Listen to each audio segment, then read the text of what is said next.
In this video, I'm going to show you how you can fix a problem with Avast One antivirus displaying the following warning.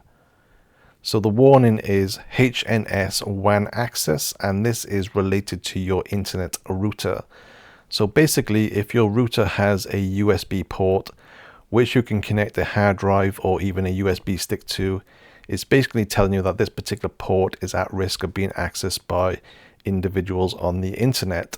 So to fix this problem is not too difficult. So what you need to do is to log into your router. So for this demonstration, I'll be using my TP-Link. If yours isn't a TP-Link, then the process may be slightly different, but it should be very, very similar.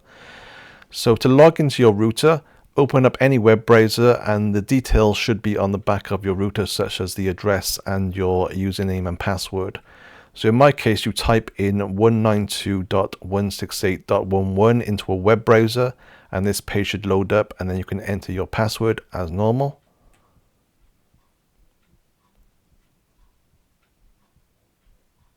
So again, if yours is not a TP-Link, the process may be slightly different, but in my case, I select the Advanced tab. Then I focus on the left-hand side menu, and I go down to USB sharing. So just look for any option called USB, and it should be very much the same. And then I'm going to select USB storage device. So once that page loads, you'll see some details like this. So in my case, I basically created a media server so I can watch some movies from a USB stick connected to the router and so on.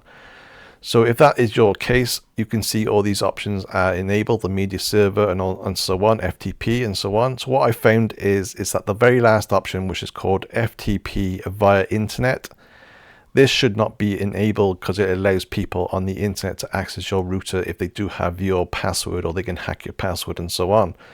So just make sure that the last option called FTP via internet is disabled. So just going to untick that box. Then I'm going to select save, give it a few seconds to save. Now if I go back to the Avast One page, just going to close that. And if I rescan the network, so this may take 3, 4, 5 minutes, so just be patient. Okay, the scan's now finished, and you can see now it says no vulnerable devices found. So that's now fixed the problem. So again, whatever router you're using, just log into your router and just look for the option called USB sharing. And if you have enabled a media server such as this, just make sure that the FTP via internet option is not enabled, as this is what is causing the particular warning on Avast One. So hopefully that helps you. Thanks for watching.